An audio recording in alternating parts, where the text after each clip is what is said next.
Su correspondiente.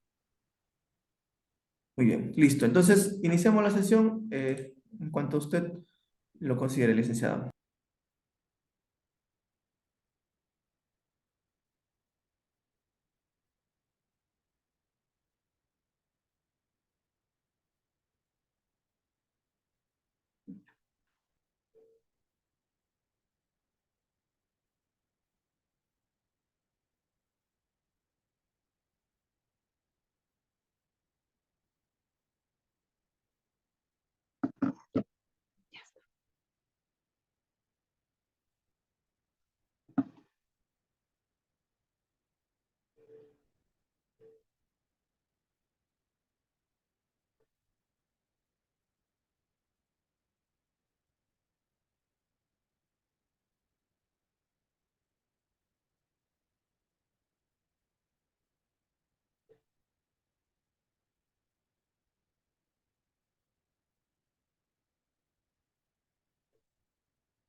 Listo,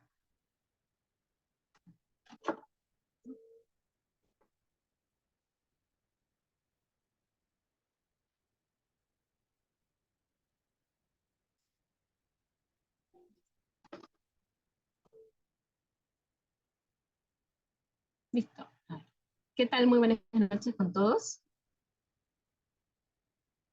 Darles la bienvenida en primera instancia a, a esta segunda sesión, en este caso de salud pública basada en evidencia, ¿no? Vamos a cerrar, voy a cerrar algunas ventanas para que no sea muy denso el momento que voy a proyectar y no haya ningún problema en colgarse, ¿sí? No sé qué. Correcto. Acá.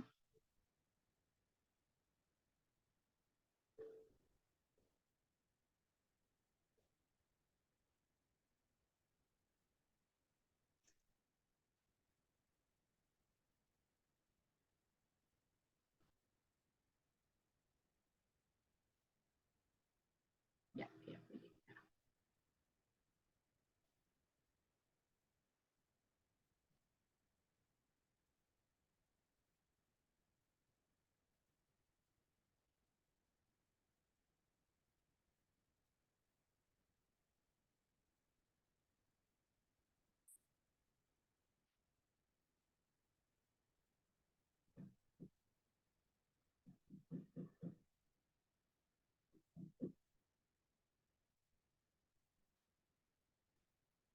Listo.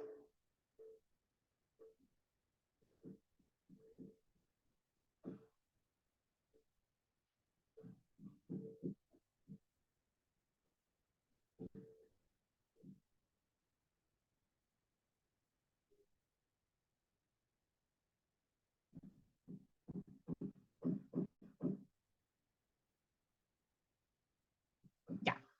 Entonces, en esta segunda sesión vamos a ver dos puntos muy importantes, más allá si de repente estamos pensando en poder tomar salud pública como una especialidad, como una maestría. Independientemente de eso, considero que los puntos que se tratan dentro de este tópico son de vital relevancia, incluso para también el personal asistencial, personal de salud que trabaja de manera asistencial. ¿No? A veces estamos pensando siempre cuando vemos investigación, cuando vemos base de datos, análisis crítico de la información, creemos que solamente está centrado básicamente para aquellos profesionales de la salud, que están centrados muchos en lo que es la parte, digamos, de investigación, ¿no? Sin embargo, debemos recordar que pues, en realidad justamente salud pública hacemos todos desde las diferentes instancias, ¿no?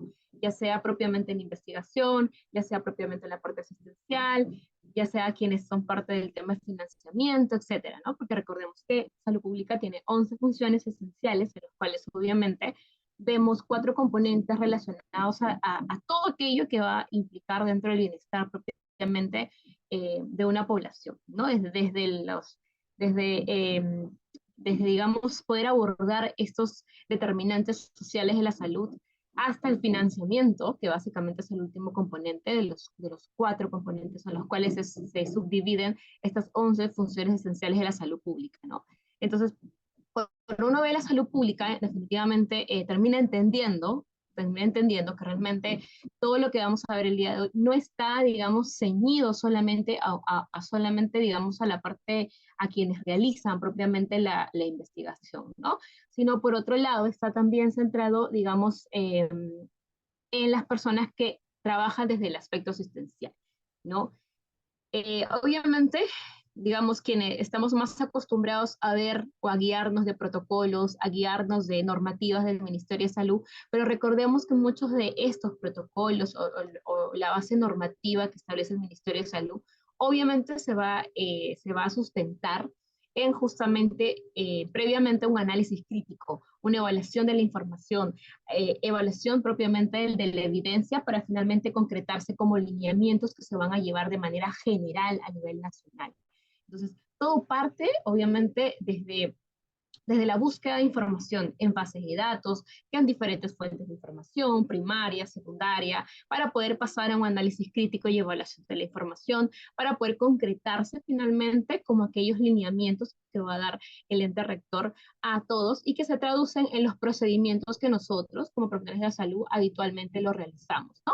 En las cuales obviamente está sopesado la seguridad del paciente, está sopesado, digamos, efectividad, o la eficacia, digamos, de aquel procedimiento, de aquella intervención que nosotros realizamos, ¿no? Entonces, se percatan de que en realidad lo que vamos a hablar no está enajenado, digamos, de la parte asistencial. Por el contrario, quizás indirectamente no nos hemos percatado, pero nuestro quehacer tiene o debe estar sustentado en básicamente evidencia científica, ¿no? El solamente hecho por ejemplo, de la administración de X medicamento conforme a ciertos protocolos, etcétera, tiene obviamente una base sustentada en la ciencia, ¿no? Entonces, más o menos por ello empiezo como una pequeña introducción para poder entender y no tomar quizás los tópicos que vamos a ver como algo muy propio solo de la parte de investigación, que es uno de los errores que se cometen, ¿no?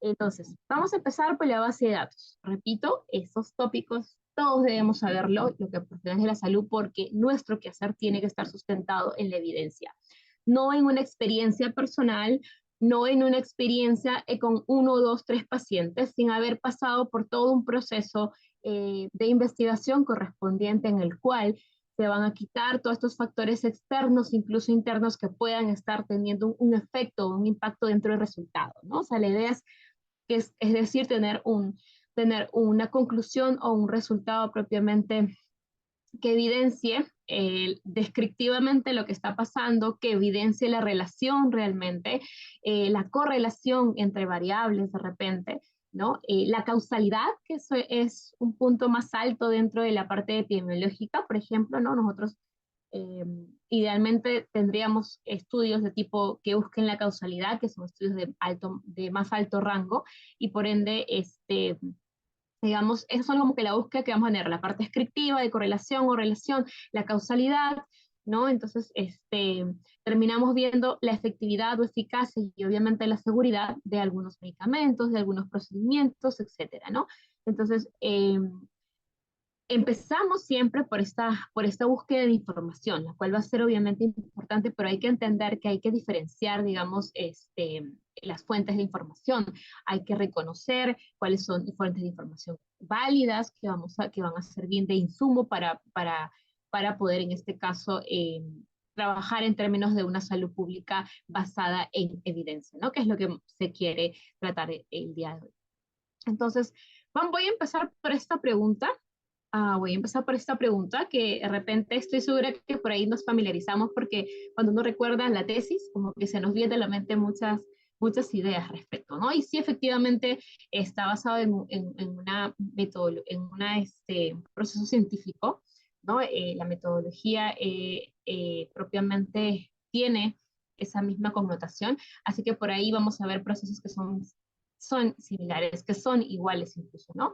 Entonces, ¿qué son fuentes de información primaria y secundaria? Recordemos un poquito quizás nuestras clases de metodología en la universidad o de repente la maestría o la especialidad que hemos elegido, ¿no? Por ahí estoy segura que vamos a recordar qué son fuentes de información primaria y secundaria. Así que vamos a dar un lapso de 2 minutos. Voy a colocar, um, ajá, 2 minutos para poder recordar y vamos colocando la idea que se nos venga. Recordemos que todavía en esta fase de aprendizaje es válido poder equivocarnos, poder tener un concepto bastante cercano o quizás bastante alejado. La idea es poder cotejarlo el día de hoy, ¿no? Y que los conceptos sí, después de la sesión, queden sumamente claros, ¿no? Mira, sé que, no,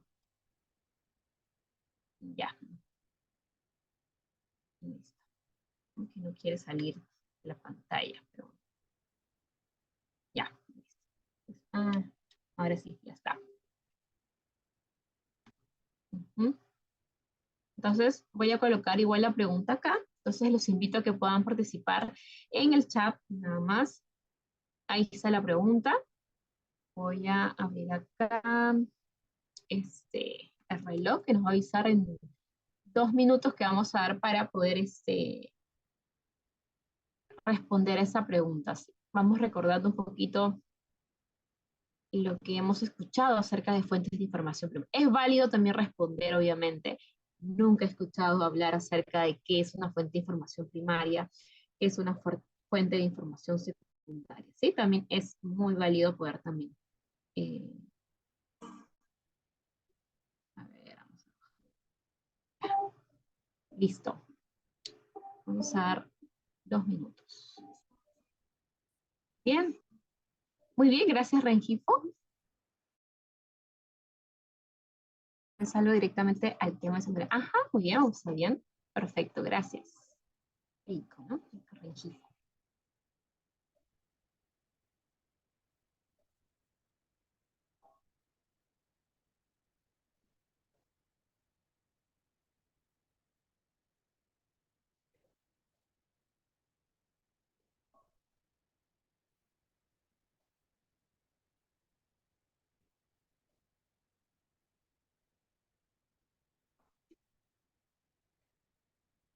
Entonces, estamos empezando con esta pregunta. Sí, en el chat, quienes puedan responder, por favor, les invito a participar. Recuerden que la idea es que la clase sea bastante dinámica.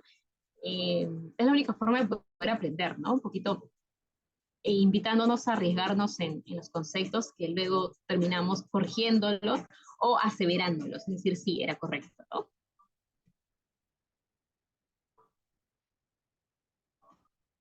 Pensemos en nuestra tesis, ¿no? ¿Qué tipo de información es, termina siendo la tesis que yo realicé, ¿no? Por ejemplo, o sea, que ustedes realizaron, cada uno de ustedes realizaron, ¿qué tipo de información? ¿Será una fuente de información primaria? ¿Será secundaria? Por ahí tenemos una respuesta, ¿no? ¿Qué son fuentes de información? De repente, la fuente de información primaria o secundaria fue mi tesis, por ejemplo, ¿no? Fue mi tesis de pregrado, de maestría, de especialidad, etcétera.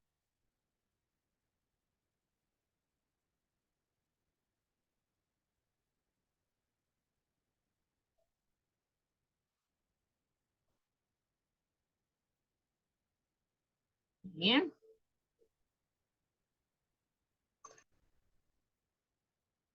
Listo. Entonces, por acá menciona, ¿no? La información primaria salió directamente al tema y secundaria algo, digamos, de segunda mano. Muy bien. Vamos a ver, vamos a ir descubriendo los conceptos, ¿sí? En primera instancia, ¿no? Como les mencionaba, efectivamente la salud pública va a necesitar tener este tipo de información, nutrirse de básicamente la evidencia que sea disponible, porque recuerden que dentro de las funciones de salud pública es muy importante, una de ellas es el diseño, ¿no? De intervenciones en salud. Obviamente va a enmarcar no solamente el diseño, la implementación, incluso va a evaluar, obviamente, ¿no? Va a ver si realmente están funcionando este tipo de intervenciones. Por eso vemos por ahí las modificatorias, ¿no? Pero hay cosas que durante el transcurso del tiempo en salud pública se han mantenido, se han ido modificando, se preguntarán por qué de repente las normas por ahí se modifican en términos de procedimientos, se modifican en términos de los medicamentos que se utilizan. Me parece que hace muy poco ha habido un cambio también en términos, por ejemplo, de la de los medicamentos que se utilizan para tuberculosis, ¿correcto? No sé si por ahí alguien ha escuchado de repente una actualización de la norma, ¿sí? Si lo pueden comentar por el chat. Entonces, por ahí escuché a que había habido nuevo esquema, ¿no? Entonces, si más no recuerdo, el tiempo en el cual normalmente duraba, que son los 6 meses, se está reduciendo. Entonces, si ustedes se percatan, nuestro marco normativo, nuestras normas técnicas del Ministerio de Salud están cambiando y siempre han ido cambiando, ya sea en aspecto del procedimiento, que los procedimientos también incluye, por ejemplo, en qué momento damos alguna intervención, ¿no? Por ejemplo, el tema de la mamografía, una IAFA puede, o una IPRES o una norma de una institución puede decir a los 50 años, otro a los 55. Entonces, ¿en base a qué? Por ejemplo, hace muy poco, recuerdo había esa controversia, ¿no? Estábamos revisando con el equipo de trabajo, es el tema estaban revisando con el equipo, ¿no? Diferentes temas respecto a cuándo es la edad establecida para la mamografía. Entonces me convocan o me llaman a mí o me consultan respecto a un documento porque había esta controversia, ¿no? Minsa dice, me parece que 50 y el otro decía 45. O sea, había una edad, había un espacio de 5 años, ¿no? Entonces, me decían, interprétanos, ayúdanos a interpretar esta evaluación de tecnología sanitaria o esta consulta que parece que llega a IEPSI y finalmente es una institución que evalúa las diferentes tecnologías, entiéndase por tecnologías como medicamentos, como procedimientos e intervenciones en salud, las evalúa, quiere decir que va a analizar si estas realmente son seguras, si estas realmente son efectivas o eficaces, es decir, funcionan, ¿correcto? Entonces, me consultan y entonces leo rápidamente lo que es las conclusiones, veo cómo fue la pregunta, cuál fue básicamente todo el cuerpo propiamente de esa consulta y esa respuesta que brinda la institución y efectivamente nos quedamos con el rango más corto, ¿no? El que tenía el menos 5 años, ¿no? Entonces, porque lo estaban sustentando. Y bueno, eso fue, por ejemplo, quedó como un antecedente para poder nosotros determinar algún paquete que estábamos armando preventivo para lo que es mujer, ¿no? ¿A qué edad? Preventivo en términos de cáncer, obviamente, ¿no? Entonces, como sabemos, al curso de vida, por ejemplo, de adulto joven, obviamente él marca una serie, bueno, adulto maduro, o bueno, adulto, él marca una serie de intervenciones en salud, incluso saber cuándo le voy a hacer una mamografía, cuándo le voy a hacer este, una endoscopía, etcétera, o todos los exámenes que puedan quizás plantearse en términos preventivos o que ya están estipulados como intervenciones de salud que se enmarcan en un aspecto preventivo, porque obviamente en ese rango de edad es donde aparece la mayoría de cáncer, por ejemplo, y otras o enfermedades prevalentes. Entonces, definitivamente para nosotros colocarlo dentro de un paquete, por ejemplo, de intervenciones o prestaciones de salud que se va a brindar a una persona, tenemos que digamos, en la búsqueda de información vamos a encontrar esa disyuntiva, ¿no? Y es justamente la salud pública lo que va a realizar, es buscar evidencia, ¿no?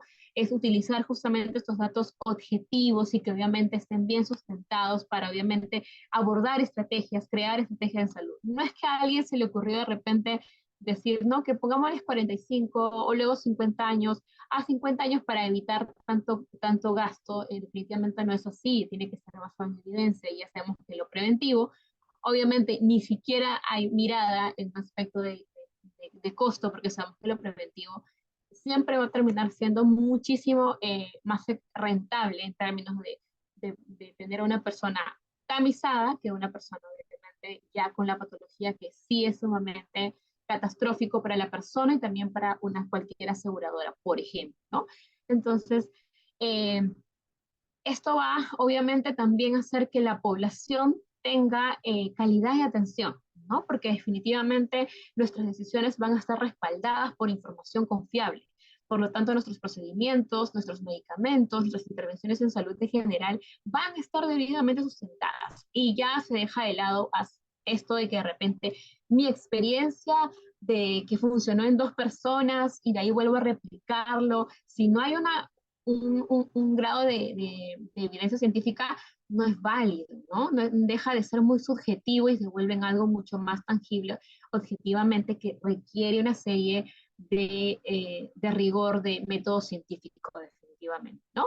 Entonces, esa es la idea, porque que la población se lleve el rango de probabilidad más alto para conseguir el éxito en una intervención de salud. Que definitivamente si lo vemos desde un aspecto general, definitivamente lo que queremos es obviamente ya sea promover salud, eh, prevención de enfermedades, queremos recuperar a una persona, queremos la rehabilitación de una persona, ¿no? Definitivamente. Por favor, no se olviden que en cualquier momento ustedes pueden hacer las consultas que ustedes crean necesarias, ¿sí? Pueden levantar la manito, pueden colocar la pregunta que de repente se les venga a la mente cuando yo voy hablando, cuando vamos tocando algún punto, y de esta manera pues vamos a retroalimentar la clase del día de hoy con sus experiencias, incluso dudas, incluso volviendo a aclarar algún tópico que de repente ustedes no les quedó muy claro y sea necesario ejemplificar, por ejemplo, ¿no? Que siempre ayuda bastante a buscar ejemplos, ¿no? Entonces, antes de hablar propiamente de fuentes de información, hay que recordar pues que, y lo vimos la sesión número 1, que todo partía de esta identificación de un problema de salud, ¿no? Y aquí donde estamos todavía, digamos, en esta fase de búsqueda de evidencia, y la tercera, que es lo que vamos a ver también, la evaluación crítica, ¿no? Porque habíamos visto ya la semana pasada cómo se hacía el proceso de implementación, ¿no? Entonces ya habíamos abordado básicamente algunos ejes de este ciclo en el cual se presenta la salud pública basada en evidencia. Entonces, si ustedes se percatan, hemos identificado problemas y nosotros vamos aquí en la búsqueda de la evidencia. Es sumamente importante ser muy críticos al momento de poder, en este caso, evaluarla, pero también incluso de la búsqueda, ¿no? Porque a veces hay por ahí información, digamos, que no es correcta, que no es debidamente, digamos, que no es válida propiamente. Entonces, si cogemos esa información, va a sesgar obviamente nuestros resultados, ¿no? Si de repente, por ejemplo, el equipo, como el ejemplo que les mencioné, eh, digamos, no hubiera tenido esta disyuntiva o en esta búsqueda de información de la parte normativa en comparar, digamos, cuál es el rango de edad dentro de la mamografía, que por ejemplo, un lugar decía 50, si no me equivoco, el resto 45, entonces como que tenía la disyuntiva, hubiera pues, vamos a ponerle 50, ¿no? Porque sí. Entonces, esos aspectos, o solo nuestra búsqueda se hubiera ceñido a uno solo, a un solo protocolo. Entonces, no hubiera sido, digamos, la más certera para la población, porque obviamente si cojo 5 años menos y está sustentado, porque es como estaba, debidamente sustentado, pues entonces yo tengo que coger definitivamente esta última actualización. La pregunta crucial fue, ¿de qué año es la evaluación de tecnología? ¿No? Que les hice. Es el 2021. ¿Y de cuándo es la norma? Uf, muchísimo antes. Listo. Entonces ahí está la respuesta. Definitivamente es el tema que la norma todavía, la otra que veíamos, no había sido actualizada. No se había contemplado una nueva evaluación en este caso, de aquellos pautas que habían puesto dentro del marco normativo. Y es válido, porque justamente es a lo que yo les iba comentando al inicio. Nuestras normas cambian en términos de procedimientos, en cuándo se van a hacer las intervenciones, en qué momento, antes, después, o en qué curso de vida, más específico a la edad de cuántos años, ¿no? Cómo se va a realizar, qué medicamentos, etcétera, ¿no? Incluso qué intervenciones se consideran desde un paquete de promoción, desde un paquete de prevención también, ¿no? Entonces, hay muchas cosas que pueden ir modificándose. Obviamente, todas estas van a ser a favor de los usuarios, a favor de la población, ¿no? Siempre buscando la ansiada salud, ¿no? Entonces, en esos términos es que nosotros vamos a partir por lo que es conocer acerca de estas fuentes de información. Estos van a ser recursos, ¿no? Que obviamente nos van a permitir sacar información, sacar datos específicamente, ¿no? Dicen que una cosa es extracción de datos, ¿no? Datos, números, por ejemplo, y otra cosa es la información. Uno debe tener la capacidad de convertir esos datos, ¿no? En propiamente conocimiento, en propiamente información, ¿no? Obviamente esto va a servir para poder analizar, para poder investigar, hay que saber interpretar y obviamente esto va a ser crucial, hay que entender que ambos, ya sea la primaria o secundaria, la que nosotros elegimos o aquellas que tengamos a la mano también, vamos va a ser el recurso para la toma de decisiones, ¿no? Entonces, van a finalmente terminar siendo la evidencia científica que va a terminar sustentando. Eh, Puede pasar que trabajemos desde una dirección del ministerio y nos pidan de repente eh, comparar que en otros países se haga diferente algún procedimiento, o de repente, ¿no? Por ejemplo, ya no toman la mamografía, un ejemplo ficticio, ¿no? Ya no toman la mamografía a los 45, sino que lo tomen a los 35. Ok, ¿cuál es el sustento? ¿Cuál es la evidencia de tecnología? ¿Qué se ha identificado? Ese grupo quizás recuerden que puede cambiar y es lo que está en tendencia, esto de la aparición de muchas enfermedades que habitualmente teníamos la idea de que aparecía a una edad mucho mayor, se está viendo en grupos etarios de menor edad, ¿no? Ejemplo, el infarto, ¿no? Entonces se veía mucho en grupos etarios de edad avanzada y ahora se está viendo en grupos etarios de menos edad. O sea, este rango de edad en la cual una enfermedad es más prevalente puede cambiar, por ejemplo, ¿no? Entonces, eso tenemos que sustentarlo. Obviamente, ¿cómo? Pues las estadísticas nos van a decir de que ahora se está viendo una mayor prevalencia de infarto en una edad prematura, en una edad mucho antes de la que habitualmente se veía.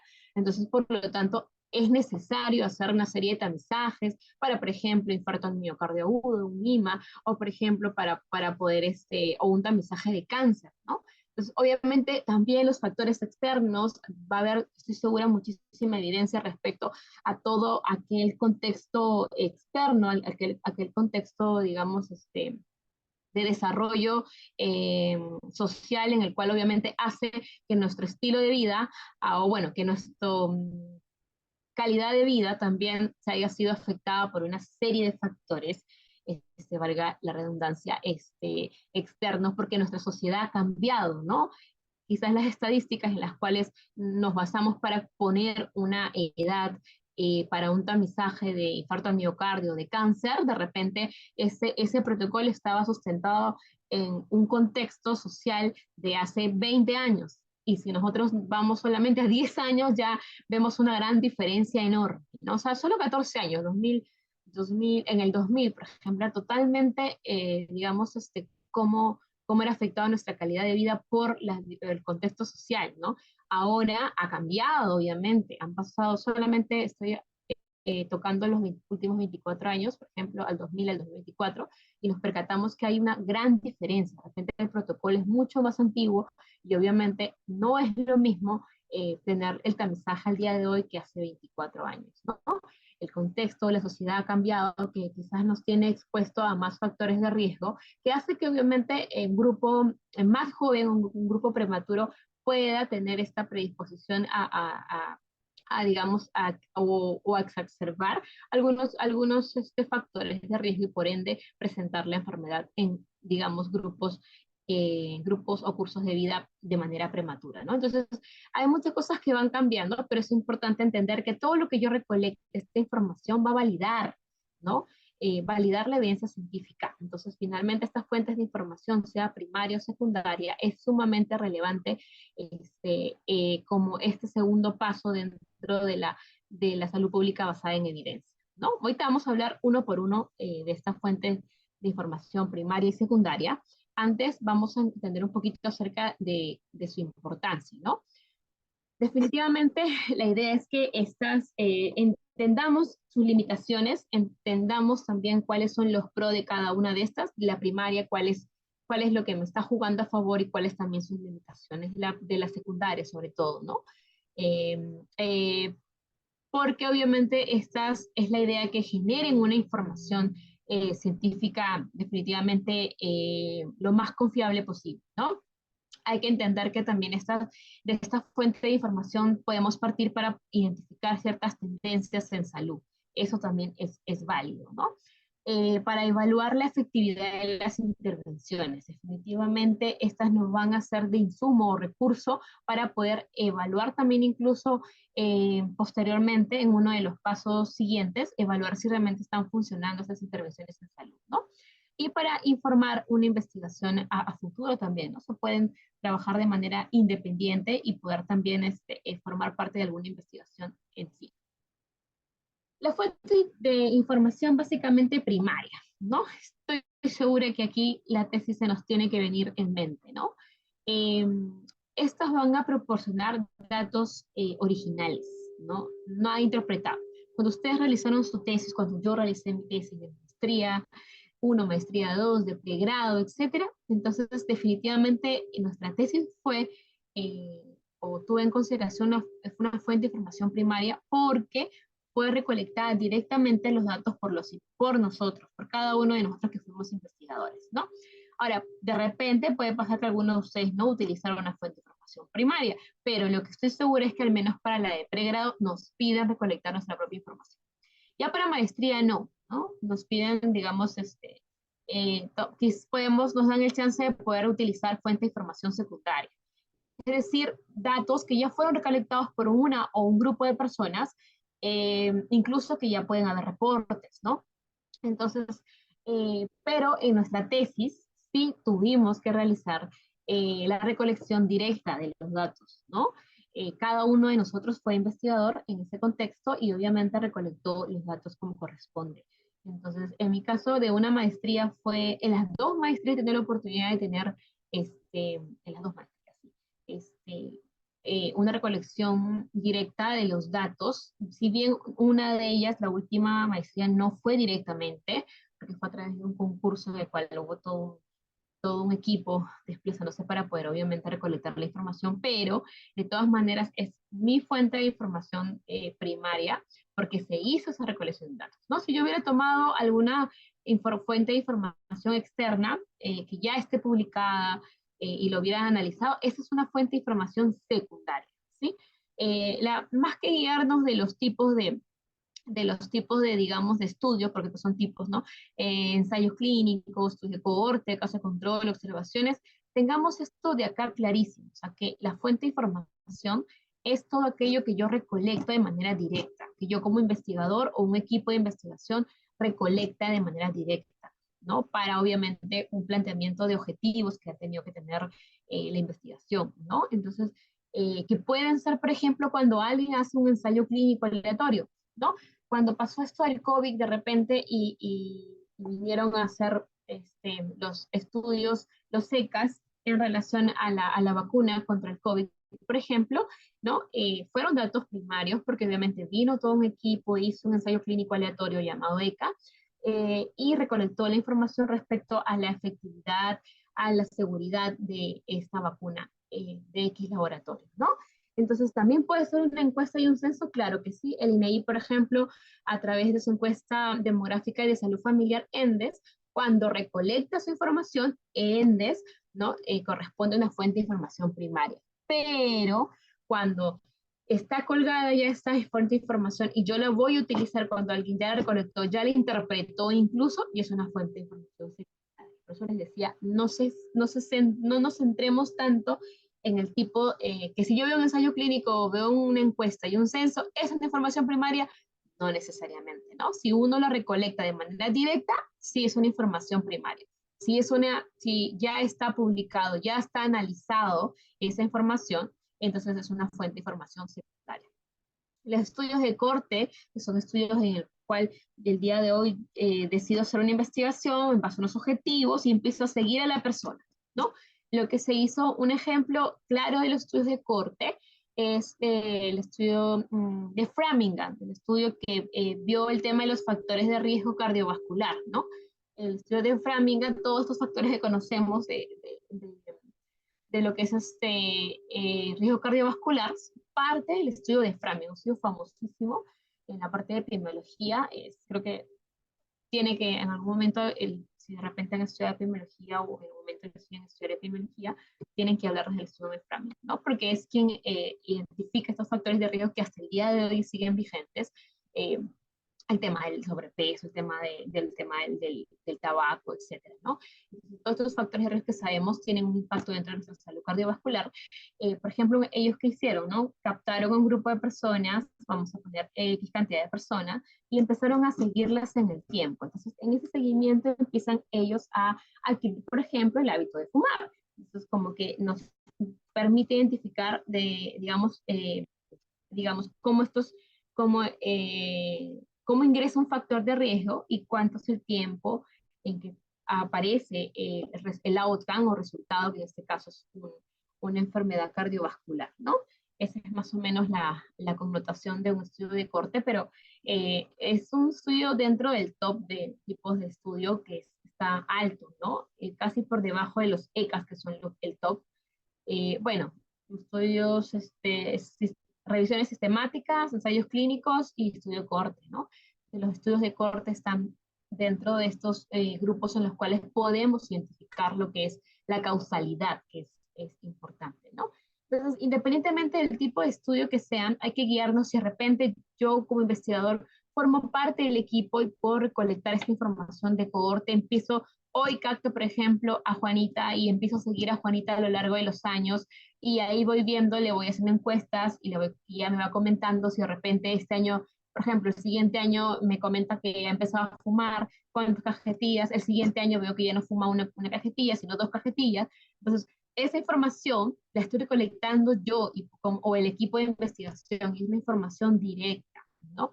Si ya sale publicado de repente ya un resultado de Juanita y toda su población, entonces obviamente ya este estudio de corte se convierte en una información secundaria, ¿sí? Cuando nosotros hacemos nuestra tesis y buscamos antecedentes, todos estos antecedentes conforman una fuente de información secundaria, ¿no? A los estudios observacionales también igual, ¿no? Son lo que lo llamamos los estudios descriptivos, también suelen llamarlos, ¿no? Nuestra tesis de pregrado seguro fue un estudio observacional, ¿no? En los cuales, ¿a qué se refiere? A que obviamente no vamos a poder manipular las variables, no son experimentales, ¿no? Y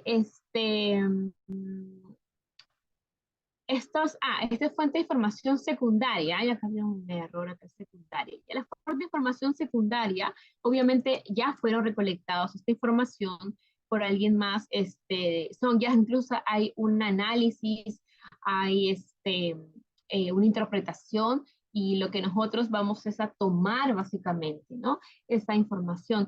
Generalmente la solemos ver, eso sí, por ejemplo, las revisiones sistemáticas es una recopilación de diferentes estudios. Ya han hecho estudios otras personas y yo recopilo y analizo y saco una conclusión en base a todos estos estudios previos, ¿no? Metaanálisis va a combinar datos de múltiples estudios para realizar análisis estadísticos también.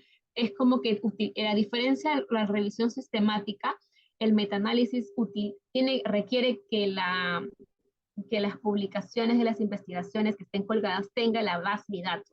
Para yo coger la base de datos de la investigación, por ejemplo, de Juanita, cojo la base de datos de la investigación de Pedro, la base de datos de la investigación de Anita, y cojo todas estas tres, por ejemplo, y yo con esa data la analizo y saco un resultado. O sea, es diferente a revisiones sistemáticas, pero se dan cuenta que yo no recolecté la información. Yo no ni de Juanita, ni de Pedro, ni de Anita, sino simplemente la descargué de donde estaba, del repositorio de donde se encontrara, ¿no? Porque hay obviamente repositorios en los cuales incluso la base de datos se cuelga, ¿no? Entonces me es útil porque ya yo no tengo que realizar esa recolección de información. Ya tengo una fuente de información secundaria, que es válido también, ¿no? Ahora, obviamente, tiene sus limitaciones porque de repente Pedro, ¿no? Recolectó de una forma A, de repente Anita también de la forma A, pero de repente Juanita recolectó de una forma algo diferente, una forma B. ¿Qué me refiero con forma? Es que de repente las variables no son tan similares, que de repente la metodología en la cual hizo la encuesta, de repente a una encuesta le faltó una pregunta o una pregunta es muy similar, pero le cambió porque recuerden que las encuestas pueden adecuarse al contexto social, cultural, sobre todo, perdón, cultural, entonces por ahí cambió alguna pregunta, etcétera. Hay cosas que pueden ser diferentes definitivamente, más aún pensando de que Pedrito, Juanita y Pedrito, Juanita y Anita de repente son de diferentes países incluso, ¿no? Entonces, definitivamente tiene que haber diferencias. Entonces, en ese sentido es que tiene sus limitaciones siempre la fuente de información secundaria. ¿Por qué? Cuando yo cojo de repente cualquier tesis que ya está, ¿no? Colgada en internet, veo de repente el cuestionario y bueno, ya sea su fiabilidad, confiabilidad o su validez, veo que fue como que al borde con la justa. Pasó con la justa, ¿no? A un rango válido, un rango mínimo, ¿no? Para ser aprobado como instrumento, ya sea en términos de su validez o su confiabilidad. Entonces, de repente yo digo, esta pregunta me parece ambigua, esta pregunta, bueno, con razón su validez, su confiabilidad, de repente como que no calzó. Entonces, bueno, pero te toca quedarte con eso si tú de repente quieres realizarlo, ¿no? ¿Por qué? Porque no puedes hacer nada, no puedes cambiar nada porque ya la información fue recolectada. Entonces se dan cuenta que hay limitaciones dentro de la información secundaria. Generalmente se suele dar el chance de poder tomar ese tipo de información cuando hacemos una tesis de posgrado, por ejemplo, ¿no? Porque obviamente no hay el tiempo para enmarcarse en recolectar la información primaria.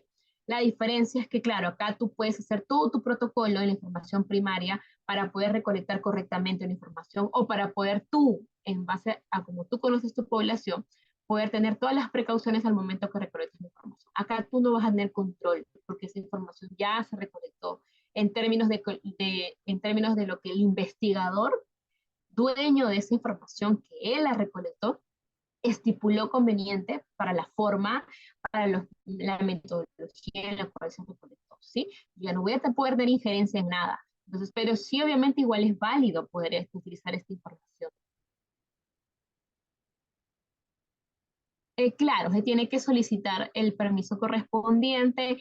Sí, se valida dentro de tu población. También recuerden que también hay una validación que tiene que ver por el contexto cultural, es decir, porque los contextos sociales son muy diferentes. Ah, una validación del lenguaje incluso, ¿no?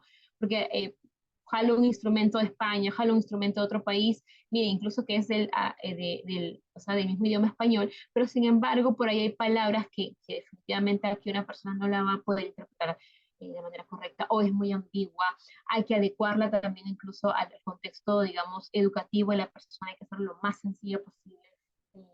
Esos cambios o modificaciones en términos que se llaman modificaciones en términos del contexto cultural y del lenguaje, ¿sí? Pero no, y aparte su validación, aparte su confiabilidad, obviamente tienen que realizarse con una muestra piloto, ¿no? Muy bien, pero perfecto, pero esto que lo estoy mencionando. Entonces, nos percatamos la diferencia, lo secundario ya lo recolectó alguien en base a su forma en que lo haya realizado, por decir la metodología, ¿no? ¿A qué me refiero un poco a metodología? Por ejemplo, para salud cardiovascular yo puedo preguntar, ¿no? En la dieta y puedo agarrar y precisar, porque la dieta obviamente es uno de los componentes de lo que es salud cardiovascular que establece la American Heart Association, y de repente dice dieta, la dieta es importante, tengo que averiguar acerca de mi impuesto, acerca de la dieta. Ok, hago todo, ¿no? Cuántas frutas, cuántas frutas come el día, las verduras, el carbohidrato, todo. De repente, eso lo hizo un investigador, lo hizo Juanita, pero Anita, pues dijo, no, yo cogí más de información, o sea, perdón, más población, y no, pues una encuesta de dieta es demasiado. Voy a agarrar un proxy. Es un proxy, una variable muy cercana a lo que es al gol estándar.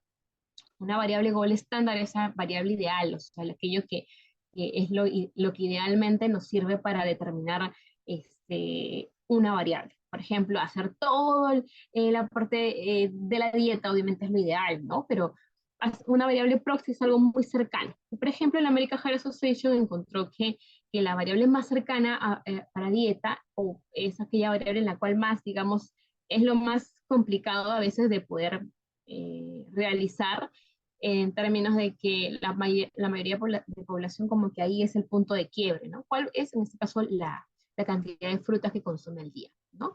Que idealmente me parece que son 5, de 3 a 5 me parece que es lo ideal, Entonces, como que ahí es donde el punto de partida. Entonces, en lugar de preguntar todo de carbohidrato, todo lo que es verdura, pregunto solo fruta, ¿no? De repente, Juanita lo hizo así con todo, pero Anita dice, no hay forma en que yo pueda darme el tiempo de dar toda la dieta de toda esta cantidad que yo tengo de personas por encuestar. Yo solamente voy a coger la variable proxy, en este caso de la cantidad de frutas que consumen el día. Y listo. Se dan cuenta que ambos pueden dar el mismo objetivo, ver salud cardiovascular, pero cada uno escogió en términos de la metodología que van a utilizar al momento que crearon el instrumento, al momento ellos eligieron como investigadores, tomaron decisiones como investigadores y sobre eso que ya está publicado yo no voy a tener control. Ya cada uno eligió, ¿no? Finalmente yo voy a tener que eso considerar dentro de mis limitaciones. ¿No? Si yo hago un metaanálisis, yo hago una revisión sistemática, me toca a mí contemplar que sí, la fuente de información secundaria tiene sus limitaciones. Yo ya no voy a poder estandarizar que las 3 investigaciones que cogí de repente tengan la misma metodología, tengan el mismo concepto de lo que es dieta en términos de salud cardiovascular, porque cada uno eligió finalmente cómo recolectar la información, cómo recolectar esa variable. Uno decidió recolectar toda la dieta, un checklist de una dieta, y el otro solamente un checklist que marcaba una pregunta, que era ¿cuántas frutas comes en el día? ¿No? Entonces, listo. Es válido también eso, ¿no? Pero es una limitación para cuando uno trabaja con fuente de información secundaria. Eh, las guías de práctica clínica que analizan, recuerden, por ejemplo, cuando uno va, bueno, sobre todo la parte quizás, a ver qué patología, qué enfermedad, ¿no? Ya, la infección respiratoria aguda, la neumonía, por ejemplo, hay una guía de práctica clínica que corresponde al tratamiento de neumonía en niños menores de 5 años, ¿no?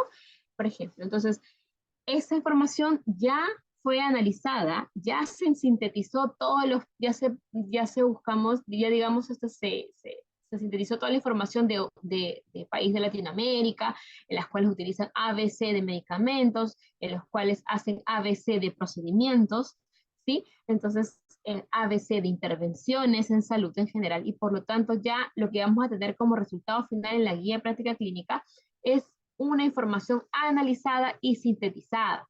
Entonces, por eso dice que las guías de práctica clínica también corresponden a fuentes de información secundaria, ¿no? La parte médica, por ejemplo, médicos, profesionales de salud, crean una guía de práctica clínica, lo hacen con fuentes de información secundaria, ¿no? Y se termina constituyendo, nadie recolecta la información, nadie hace un ECA para hacer una guía de práctica clínica, nadie se hace un metaanálisis, una revisión sistemática, más bien coge metaanálisis, coge revisiones sistemáticas, es decir, su fuente de información son informaciones también secundarias, ¿no? Entonces, por lo tanto, esa guía de práctica clínica termina siendo también una fuente de información secundaria, ¿sí?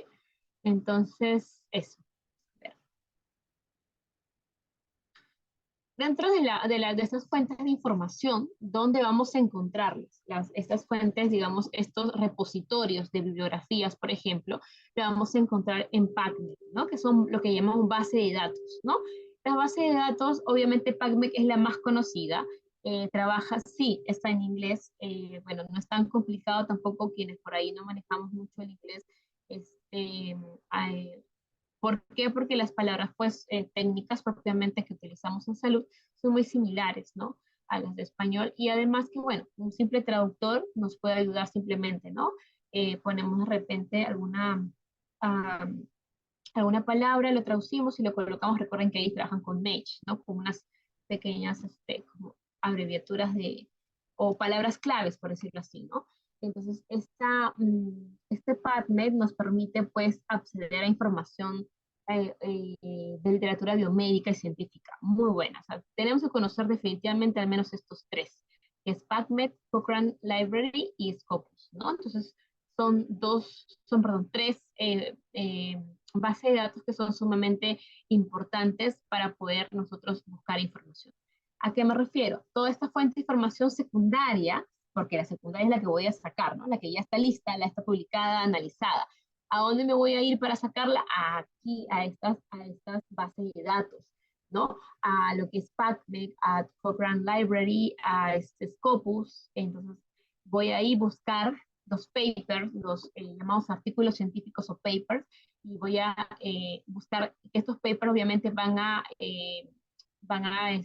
denotar qué tipo de estudios fueron. Si fueron un estudio de caso, que si fueron un caso y control, si fueron una cohorte, si fueron un estudio descriptivo o llamado observacional, si fueron un ensayo clínico aleatorio. Ahí en la parte metodológica nos va a decir qué tipo de estudios fueron, nos va a contar acerca de las variables, nos va a contar cuál fue su objetivo y cuáles fueron sus resultados, ¿no? Al menos en el abstract, que no es sumamente importante para leerlo de manera rápida y saber si esas variables son las que yo también estoy buscando, ¿no? De repente queremos, por ejemplo, lo que les mencionaba, saber cuál es la edad, ¿no? Contemplada para un tamizaje de mamografía en términos de prevención de cáncer. Entonces, ¿qué es lo que yo voy a realizar? Buscar, irme a nivel nacional. Bueno, por ejemplo, solamente el equipo buscó a nivel nacional y encontró una diferencia. Imagínense, ¿no? Lo que decía Lisa con lo que decía salud. Entonces, ahí hay una diferencia. Imagínense protocolos como que, y por ahí, de repente, si buscara a nivel de Latinoamérica, si buscara, por ejemplo, Colombia, Chile, Argentina, si buscara a nivel todavía un poquito a otro continente, me percatara quizás, es una hipótesis, que incluso el tamizaje puede estar en menos edad, en 40 años, 25 años, qué sé yo. Ahora, hay que también adecuarlo porque cada país tiene su perfil epidemiológico, ¿no? De repente, obviamente, Chile tiene 5 años menos porque obviamente la prevalencia de cáncer de mama en las mujeres obviamente es muchísimo antes, sabiendo que están aumentando los casos y sustenta que ellos tengan 5 años antes, ¿no? Pero de repente mi perfil epidemiológico todavía, recordemos que nosotros pues no teníamos el mismo perfil, ¿no? Es decir, Chile, obviamente, hace años atrás ya tiene esto de las enfermedades no transmisibles, nos lleva en ese sentido, como que años antes ya ellos han tenido esta problemática de enfermedades no transmisibles. Y nosotros estamos enfrentando este proceso de transición epidemiológica, en lo cual ya nos estamos percatando que las enfermedades agudas o las enfermedades infecciosas pues ya estamos compartiendo el ranking, ¿no? Estamos como que enfermedades infecciosas y con las enfermedades crónicas ahí también. En cambio, Chile ha estado más liderando por las enfermedades crónicas, porque obviamente también eso, digamos, es parte de todos los protocolos que han hecho para moderar para estas enfermedades infecciosas y que ya les queda las enfermedades crónicas, el envejecimiento de la población, etcétera, ¿no? Todo su perfil epidemiológico que es parte de ellos, por ahí vamos a llegar a un momento que vamos a compartirlo. Entonces, como cada uno tiene su perfil epidemiológico, quizás no sirve mucho tampoco irse tan lejos, ¿no? Pero sí al menos de Latinoamérica y sobre todo nacional. ¿Cómo voy a hacer, no? Si se me ocurriera buscar de todas maneras conocer cuál es la realidad de otros países, para, por ejemplo, ver cuál es la edad en las cuales los países a nivel nacional e internacional estipulan para poder realizar lo que es el tamizaje de mamografía, podría irme a cualquiera de estas tres bases de datos y podría buscar cuáles, digamos, ya sea como guías de práctica clínica, porque esto se va a ver, para el término de la prevención de cáncer, ya sea como de repente artículos que de repente han analizado justamente esta diferencia de los tamizajes y cuál ha sido el impacto, ¿no? De que de repente en un país A se coja de repente la edad de 35, en el país B, de 45 en el país C, de 50 años. ¿Cuál ha sido el impacto en términos de la salud pública que se haya tamizado a tantas mujeres? De repente, una hipótesis, que sí se hayan identificado muchos más casos a un temprano estadio de cáncer, ¿correcto? Entonces, de repente, eso obviamente se va a analizar y es sumamente, digamos, rico poder tener esta, mm, este análisis del impacto que ha tenido en salud pública, este cambio de tamizaje, este cambio de edad de tamizaje. De repente ya en un par de años necesitemos cambiar esta edad de 45 a 5 años menos. ¿Por qué? Repito, porque los factores en los cuales está inmerso una persona, es decir, en la sociedad, van a ir cambiando y obviamente cambian otros protocolos, ¿no? Entonces, ¿de dónde voy a sacar esa información para ir conociendo? Pues en PubMed, o en Cochrane Library o en Scopus. Entonces necesito tener estas mínimamente bases de datos. Soy inglés, dicen inglés, pero no toda la información, o sea, la búsqueda se puede realizar en inglés, pero no toda la información está en inglés, sino que también hay información en español. Y si Y si no, si están totalmente abiertas, hay una opción dentro del buscador de Google para poder hacer el translate, ¿no? Entonces, vamos a ver por acá, si lo estoy compartiendo todo, ¿no? Entonces vamos, por ejemplo, a PubMed, ¿no? Y vamos aquí a buscar, aquí tenemos los, este, los match, ¿no? Los match para poder buscar. A ver, déjenme buscar acá algunos sobre mamografía, quizás, ¿no? De repente, ya. Ahora sí. Ajá. Vamos a ver, vamos a colocar, por ejemplo, mammography. ¿Sí? Entonces, mammography, le pongo agregar. Entonces ya está. Acá siempre, todos los campos, estoy poniendo, ¿no? All fields, todos los campos. ¿Qué otro mesh puede agregar? A ver.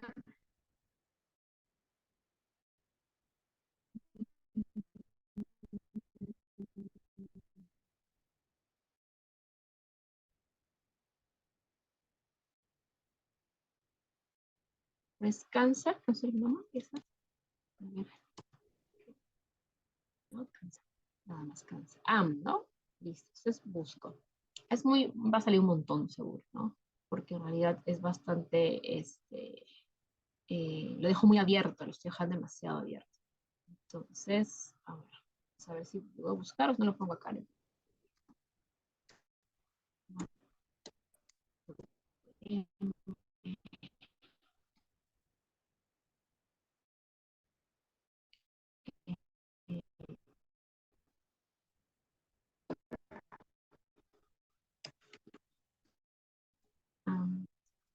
Listo.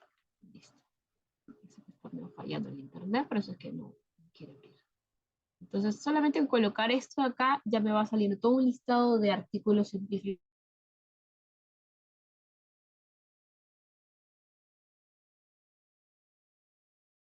en los cuales no relaciono. Obviamente, mientras yo le ponga más específico, van a ser menos. Por ejemplo, acá me han salido, mira, 11.580 resultados, es bastante, ¿no? De repente yo lo voy a cotejar, a ver, por acá hay, en el último año. Entonces, le hago un clic y de repente ya no queremos dejarlo que cargue un ratito. 5 años, creo. ¿No? Ajá. Es que no quiere bloquear. Adicional filtro. Se vuelve a encargar.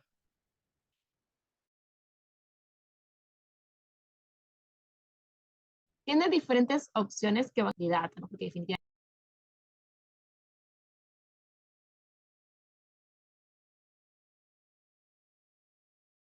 que parece que ha habido un problema con el internet y se desconectó, ¿no? Voy a volver a proyectar.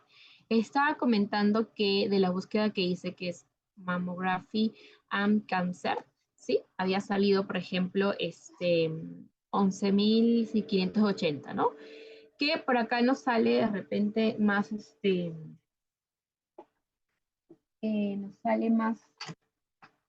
nos sale una gran cantidad de artículos que obviamente puedo ir utilizando. Acá el conector. Ya. Puedo ir sintetizando cómo voy a llegar a reducir esa gran cantidad de artículos que es casi imposible poder leerlas, ¿no? Bueno, acá hay una serie de parámetros. De repente yo escojo solamente libros y documentos, solamente metaanálisis, revisiones sistemáticas, de repente solamente en el último año, en los últimos 5 años, etcétera, ¿no? Así de esa manera mis 11.580 se van reduciendo, ¿no? Entonces ahí nosotros podemos agregar, a ver, vamos a poner el mensaje, sí, vamos a colocar el mensaje también, screening, acá porque no quiere abrir. Voy a volver a hacerlo acá. Ya está, ahora sí. Entonces, como que de repente por ahí, miren, ahora salió 10.440. Ahora sí está funcionando bien porque ya me sale. Necesito que sean full textos, gratuitos, ¿no? Definitivamente Hay textos que obviamente tienen un candadito que es cuando tienes que tener una paga en términos, ¿no? De repente yo solamente me voy a ceñir a ver revisiones sistemáticas, ¿ya? Entonces, miren que de mis 10.000 y tantos quedaron ¿cuánto? 217, ¿no? Porque puse qué cosa. Le dije que yo quiero que los textos estén libres, que estén gratuitos. Le pedí que quiero solo revisiones sistemáticas. Ahora vamos a ponerle que quiero en los últimos 5 años. Ya me quedó 115 menos que en el último año. Entonces, me quedó solo 31 artículos. Y de esa manera voy reduciendo la cantidad de artículos, ¿no? ¿De qué va a depender? Al azar, no. Obviamente depende mucho de lo que yo estoy buscando. Yo quiero de repente identificar qué revisiones sistemáticas hay respecto al screening de la mamografía en términos de cáncer. Entonces, quiero obviamente saber el impacto que han tenido, miren, el impacto, los efectos del tamizaje de cáncer de mama, específicamente la mamografía, el impacto que ha tenido respecto al riesgo de morir de cáncer. Entonces, ¿no?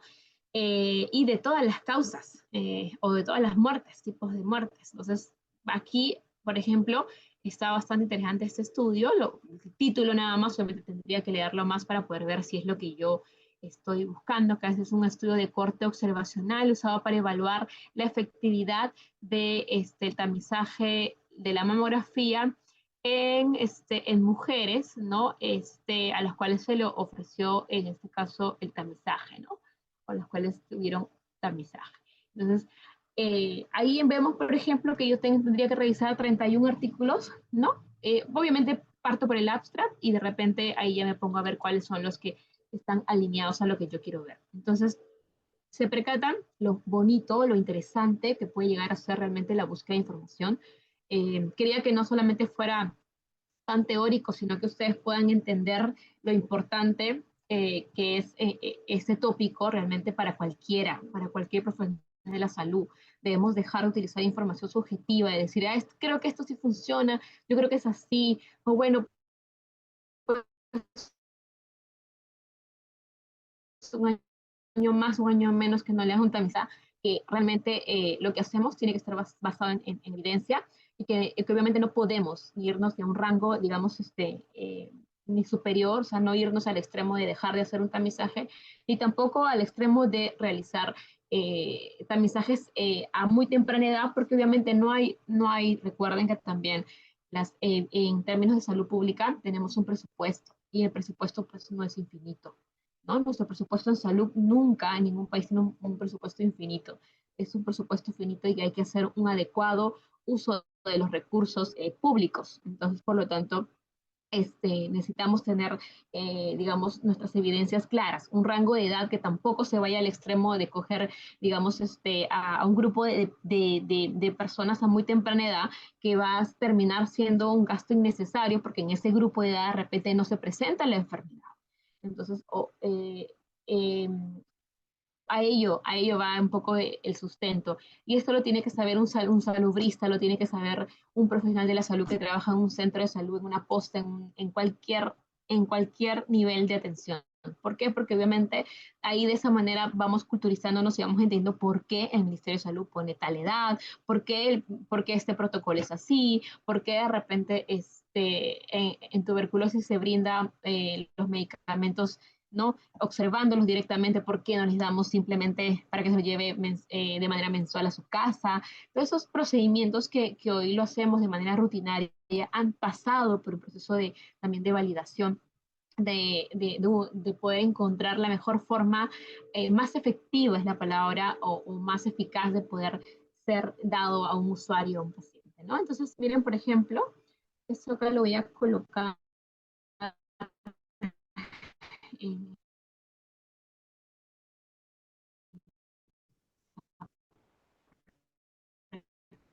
que puedan ustedes tener, ¿no? Entonces, en PubMed, así igual en Scopus, así igual en Library, mucho usar PubMed, que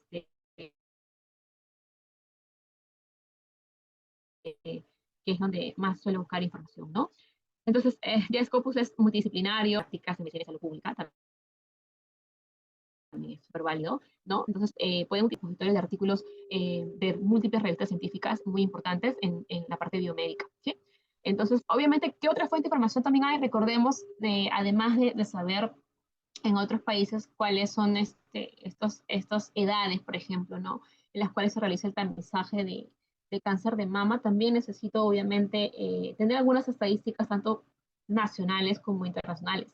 Hay ciertos lineamientos también que la que World Health Organization o la Organización Panamericana de la Salud lo, perdón, que la Organización Mundial de la Salud también nos lo da.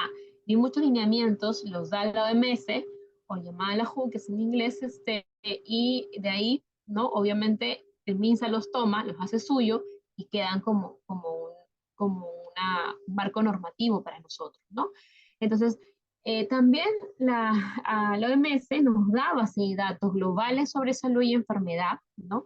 Y también obviamente el INEI, a través de la ENDES, por ejemplo, u otras encuestas también que realiza con poblaciones específicas y que pueden ser de insumo para poder, en este caso, retroalimentar mi información, ¿no? ¿Qué añadiría yo? Por ejemplo, la cantidad de casos de cáncer de mama, añadiría una estadística, ¿no? De año 2019, 2020, 2021, para que vean, sea para evidenciar, para convencer, digamos, a mi público, que muchas veces el público puede ser desde la población misma hasta directivos, ¿no? Entonces, obviamente requiero, en este caso, tener esta capacidad de convencer a las personas que realmente, en primera instancia, es un problema, ¿no? La parte que veíamos la semana pasada, definir un problema, es crucial y para ello tengo que tener estadísticas, tengo que evidenciar cuál es el impacto en la población, cuál es el impacto en la economía del país, cuál es el impacto en la sociedad, propiamente en las familias, ¿no? Entonces, para realmente ser reconocido como un problema de salud pública, definitivamente el cáncer lo es, ¿no? Porque es catastrófico, etcétera, ¿no? Las iras también, las iras EDAS en poblaciones menores de 5 años, de por sí sabemos que digamos, un problema de salud pública, la anemia es un problema de salud pública, ¿no? Porque son poblaciones vulnerables, porque son grupos en los cuales es relevante poder hacer énfasis el tema de una atención integral, ¿no? Etcétera. Entonces, yo necesito convencer, con estadísticas uno convence, por eso siempre les menciono en todas las ponencias, es que quieran epidemiología, quieran estadística o bioestadística, porque nos sirve. Y no solamente a quienes nos dedicamos a investigación o a quienes nos dedicamos a la parte administrativa, también a ustedes, porque cuando quieran presentar, cuando ustedes de repente que trabajan en la parte clínica, en la parte asistencial, también, o sea, yo nunca podré decir que solamente epidemiología y bioestadísticas es para quienes hacemos investigación o trabajamos en la parte administrativa, no, por el contrario. Entonces, ahí está el poder, el plus que cualquier personal de salud debe tener, que nos debe diferenciar, porque la población requiere que nosotros tengamos conocimiento de este tipo para poder hacer que las intervenciones se basen en evidencia, ¿no? Entonces, obviamente cuando uno le cuenta a la persona, le decir, bueno, el 30% de las, vamos a ver, al 10%, ya, vamos a ponerle el 30% de las personas con un supuesto, ya no es correcto, ¿no? De las personas mm, con las personas con obesidad, de repente tienen más riesgo de tender a hacer diabetes, por ejemplo, ¿no? O de hipertensión. Entonces, es más bonito decirles, si yo sé esa información, pero la traduzco para una población, a mi población, por ejemplo, de un centro de salud, le digo, usted ya tiene, por ejemplo, obesidad. Usted con esa enfermedad, porque es una enfermedad, ¿no? Ya tiene 3 veces más chance o más riesgo, más posibilidad de tener diabetes que cualquier otra persona. La persona que está afuera, que no está aquí, que está toda delgadita, no tiene el mismo riesgo que usted, o sea, tiene más riesgo de poder tener hipertensión, de poder tener diabetes.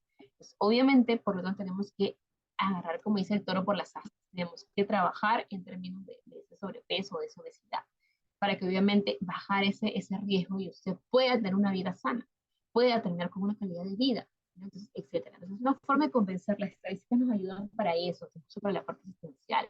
para poder yo enfocarme cuando yo veo una persona con X enfermedad, yo tengo que ver todos los riesgos, tengo que ver hacia dónde va a caminar esta persona si es que yo no la ayudo, ¿no? Entonces, las estadísticas nos ayudan para eso, nos van a decir qué enfermedades son prevalentes, nos van a decir cuáles son los factores de riesgo de estas enfermedades, nos van a decir a qué población me tengo que centrar yo más, ¿no? Me va a decir también a qué población le está afectando una patología, etcétera, ¿no? Hay muchas cosas que sacar con la parte estadística, con la parte epidemiológica, los cuales tenemos pues a la información de la Organización Mundial de la Salud y el INEI y otros repositorios. Por ejemplo, ahí me faltó y lo voy a agregar, Reunis, por ejemplo, es uno muy bueno también, ¿sí? Reunis es del MINSA, ¿no? Este repositorio único nacional de salud me parece que significa, vamos a colocarlo acá, el Reunis tiene muy buena información, no sé si alguno conoce, ¿alguno ha visto la información de Reunis? Me comentan por favor por el chat. Entonces, hay la población estimada, hay la cantidad de IPRES a nivel nacional, MINSAGORE, de salud, de la sanidad, de repente por ahí algún trabajo, algún de repente informe o algo necesitamos sacar esa información y es básico poder trabajar con Reunis, que es bueno, ¿no? Listo, ahí lo voy a agregar ya, esta presentación modificada se las voy a pasar para que puedan entender. Eso es al menos lo que yo básico suelo utilizar en cualquier caso. Ya también CDC, por ejemplo, acá podemos hablar de CDC también, ¿no? Hay información de CDC de nuestro país que también hay varios, aquí si no pongo una página porque hay varios repositorios, pero que los podemos encontrar, a ver, también, ¿no? Ahí podemos encontrar, hay dashboard creados de diferentes, de las enfermedades sujetas a vigilancia, por ejemplo, ¿no?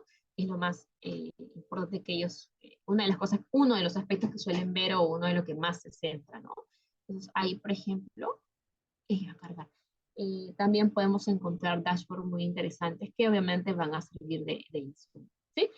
Dentro de los ensayos clínicos tenemos el Clinical Trial, que es un tipo también de base de datos en los cuales van a estar los estudios clínicos a nivel mundial, ¿no? Entonces, ese también es sumamente importante. Recuerda que los ensayos clínicos son uno de los top también porque buscan causalidad. Estos ensayos clínicos van a acercarse a ver la efectividad, la seguridad o la eficacia, ¿no? De alguna tecnología. Hasta ahí consultas, preguntas, antes de pasar un poquito a esta segunda parte de análisis crítico y evaluación de la información. Todo ok, por favor levanten su manito, por favor manifiéstense. De repente, aunque sea así, una manita alzadita en el chat. Siempre es bueno poder saber que algunos están escuchando de manera sincrónica. Entiendo que también por ahí algunos lo van a hacer de manera asincrónica, pero es bueno poder tener esta certeza de que todo quedó ok, al menos de los que están conectados de manera sincrónica. ¿Sí? ¿Todo ok? No hay ninguna consulta, pregunta, ¿todo claro? Entonces, esta pregunta la hice en la sesión 1 y la vuelvo a hacer. Entonces, a ver si ha cambiado un poco, a ver esta respuesta de parte de ustedes. ¿Han leído algo sobre sus pacientes en la última semana? Un artículo, una revista, aunque sea una noticia acerca de la patología, del tratamiento, del procedimiento de sus pacientes que los cuales han tenido esta semana, ¿no? Esa pregunta es crucial, ¿no? Porque esa pregunta ya, si nosotros respondemos no, la verdad no, y si más, siendo un poquito más una introspección, dijimos, de repente oye, no, nunca he puesto a buscar más allá de simplemente, de repente, qué es la enfermedad, qué efectos tiene el medicamento que le está indicando el médico, pero no me he puesto a ver si de repente hay cambios en la terapéutica, de repente se está identificando otros efectos colaterales, de repente dentro de la clasificación de la enfermedad ha cambiado algo, ¿no? De repente hay otro estadio más, de repente hay nuevos descubrimientos en términos de la enfermedad o el tratamiento o los procedimientos. Entonces, y eso, si nuestra respuesta fue no nunca, como que hay que un poquito sensibilizarnos más en términos de que la idea es que esta capacitación nos haga entender qué importante es mantener un régimen de lectura de lo que es de la evidencia científica, o sea, de artículos. Necesitamos leer artículos y pongámonos metas de leer al menos uno, ¿no? Si en nuestro servicio tenemos habitualmente, por ejemplo, ¿no?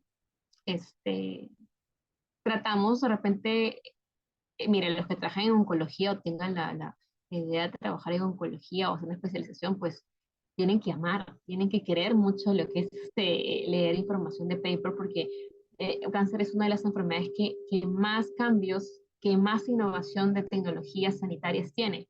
En cáncer, con la ley de cáncer, pues estamos a full con el tema con el tema de las tecnologías, porque es decir, que están apareciendo y se están aceptando casi de manera automática por el tema del cambio normativo que indica que con la aprobación del comité farmacoterapéutico pasan, punto, ¿no? Se supone que el comité farmacoterapéutico lo que hace es evaluar la medicina basada en evidencia, que es a lo que vamos a entrar, ¿no? Se supone que ellos se sientan un grupo de profesionales, si no me equivoco, de la salud, creo que incluso solamente médicos son los que se estipula, no recuerdo bien esa especificidad en la norma, pero el hecho es que estas personas de la salud se centran y discuten acerca de toda la evidencia las cuales presentan, sobre todo un grupo de médicos a favor de la tecnología, y presentan al comité, y el comité en términos de un análisis crítico, finalmente toma una decisión de aceptar o no una tecnología sanitaria. Repito, entiéndase por tecnología sanitaria como un medicamento, como un procedimiento, como el uso de un dispositivo médico, como incluso una intervención, ¿no? De repente cambio la intervención de dar de manera presencial con la observación directa de medicamentos de un paciente con tuberculosis a otra intervención. Para yo cambiar a otra intervención tengo que sustentarla, que realmente la otra funcione y que funcione mucho mejor que la que habitualmente está haciendo, que por ejemplo hasta el día de hoy nunca se ha encontrado, la verdad, ninguna mejor intervención que es la toma directa del medicamento, la observación directa la observación directa del paciente con tuberculosis en la toma de medicamentos de manera diaria. Hasta ahí nunca se ha encontrado alguna otra intervención que supere esa, porque obviamente sabemos que la adherencia al tratamiento de tuberculosis es sumamente importante y no se puede manejar otro tipo de protocolo en el cual se correría más riesgo de que haya una falta de adherencia al tratamiento y por ende pueda retornar un paciente ya con la resistencia bacteriana, ¿no? Entonces, a eso me refiero. Entonces, los que trabajen o los que tengan la decisión de trabajar en lo que es oncología de repente, definitivamente, pues no, tenemos que ser muy conscientes de que ahí tenemos que amar mucho la literatura científica. Tenemos que leer muchísimo, porque hay cosas que van a ir cambiando y que van cambiando al día de hoy muy rápido. Es bueno saber que realmente hay avances, ¿no? Y que estamos también tratando de correr a la par con todos esos avances en la parte normativa del MINSA, ¿no? Pero en realidad todas, ¿no? Porque les mencionaba, por ejemplo, de tuberculosis. Quizás en otro país hay alguna otra metodología interesante que sería bueno contrastar, ¿no? Otra metodología de cómo abordar la parte comunitaria, ¿no? Cómo se organiza, por ejemplo, ¿no? Corea tiene mapeado, ¿no? Geolocalizado a su población.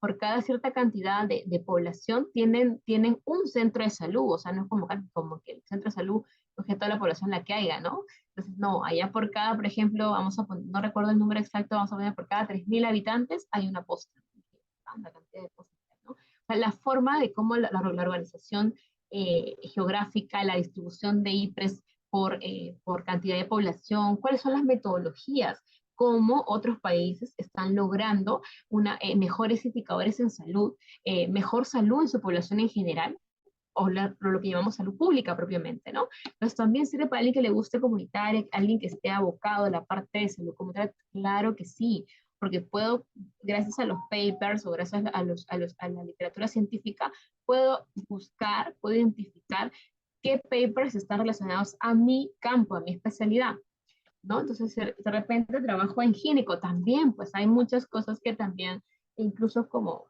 enfermería, podemos identificar como procedimientos que de repente están sirviendo para paliar la sintomatología, etcétera, ¿no? De repente a algunos procedimientos de intervenciones en enfermería u otras carreras que están siendo innovadas y tengo que buscar, obviamente, información acerca de ello, ¿no? Pero hay muchas cosas que depende del campo en el cual uno quiere especializarse o ya está haciendo o se especializa o trabaja diariamente, tenemos que buscarlo, ¿no? Para eso está justamente la medicina basada en evidencia.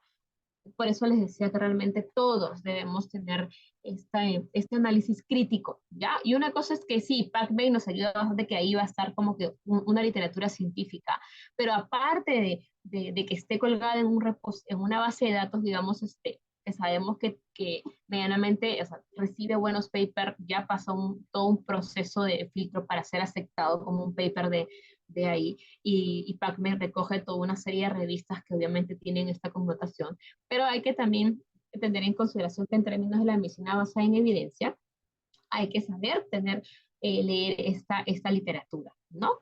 Eh, Habíamos hablado un poquito la semana pasada acerca de estos componentes de la medicina basada en evidencia. Qué importante es que evaluemos de manera crítica, ¿no? La validez, el impacto, la aplicabilidad en la práctica clínica. Entonces, la medicina basada en evidencia reconoce que es importante la experiencia y el juicio clínico del profesional, ¿no? Y en ese caso también la importancia de la habilidad y el conocimiento que tiene una persona respecto a la clínica y que esto, cómo esto influye dentro de la toma de decisiones, ¿no? También los valores y preferencias del paciente. Hasta ahí vemos un poquito, es un pequeño resumen de lo que fue la semana pasada. Ahora sí pasemos a preguntarnos, ¿cómo yo identifico estudios de alta calidad? ¿No? Como yo, porque pueden estar colgados en todas las bases de datos más reconocidas, pero sin embargo es importante que yo tenga en consideración, digamos, es un estudio de alta calidad, ¿no? Para eso tenemos varios criterios, ¿no? Uno es la validez interna, la validez externa, que tiene que ver mucho con la validez metodológica y la aplicabilidad. ¿Sí? Entonces, otro aspecto que también es importante, el tamaño de muestra, la forma en que se recolectan los datos, y otra de las cosas que nos ayuda mucho, lo que ya habíamos visto la semana pasada, que es los criterios GRADE, ¿no? También hay otras herramientas que voy a mencionar para poder un poquito entender cómo validamos o cómo analizamos un tipo de estudio también, ¿no? Vamos a irnos en primera instancia por lo que es la validez interna. Vamos a ver en primera instancia lo que es la validez interna.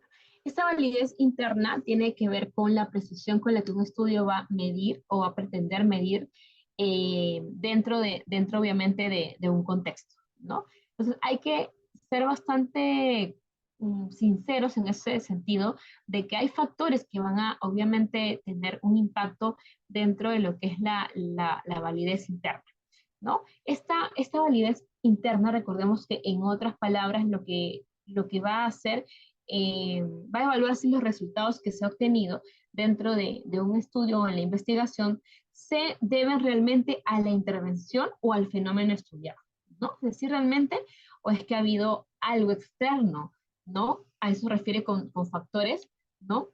La idea es que no obedezca a algún factor externo, ¿no? Entonces, esta validez es importante tenerla en consideración o es crucial para garantizar que las conclusiones que tenga un estudio, pues realmente que se extraigan de un estudio sean realmente atribuibles a las relaciones que que están siendo investigadas, ¿no?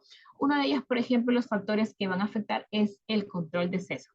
Entonces, la idea cuando uno planea una investigación es poder contemplar toda esta posibilidad de sesgos de selección, por ejemplo, ¿no? Sesgos de medición, hay diferentes tipos de sesgos, ¿no? Es decir, de repente yo quiero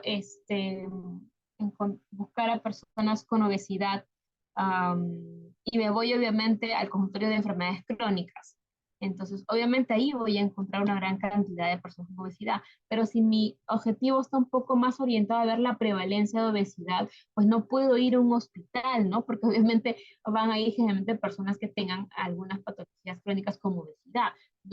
Sino me voy a un rango poblacional, ¿no? Entonces, donde yo voy a sacar la verdadera prevalencia de obesidad, por ejemplo, ¿no? Otro aspecto importante es la aleatorización.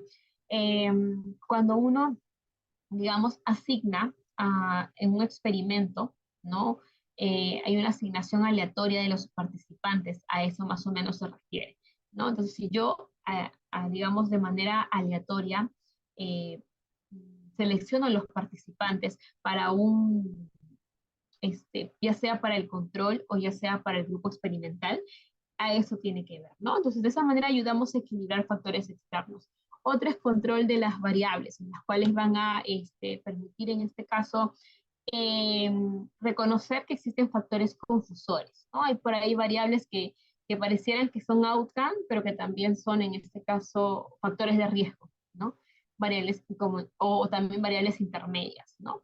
Entonces, nos van a permitir y pueden estas también estar afectando incluso la relación entre una variable dependiente o independiente, es decir, outcome o factor, ¿no? Entonces, eso. Otro aspecto también es el diseño, ¿no? Hay que prever que nuestro diseño tenga coherencia con los objetivos, con la hipótesis que realmente nosotros planteamos, ¿no? Hay ciertas amenazas a la validez, digamos, interna, ¿sí? ¿No? Digamos, el efecto del instrumento, cómo seleccionamos los participantes, también, ¿no? Va a tener un impacto dentro de lo que es la validez interna, ¿no? Ejemplo, ¿no? En un ensayo clínico aleatorio en un ECA, por ejemplo, sobre la efectividad de la vacuna, ¿no? Eh, la validez interna va a asegurar que cualquier, digamos, que cualquier, vamos a cambiar un poquito. Vamos a ver un ECA sobre algo que disminuya, digamos, en términos de puntaje. A ver, ya, un medicamento que de repente reduzca la cantidad de glucosa, que no sea obviamente lo que ya conocemos, no es la insulina. Otro medicamento de repente se crea, ¿no? La validez interna va a asegurar que cualquier disminución observada en la glucosa obedezca, es decir, sea causada por este nuevo medicamento y no por otros factores. Eso es la validez interna, ¿no? Entonces, hay que tener mucho cuidado en la validez interna para que no, es decir, ¿qué tendría cuidado yo? Que el paciente no utilice otros medicamentos que yo sé que son hipoglicémicos, ¿no?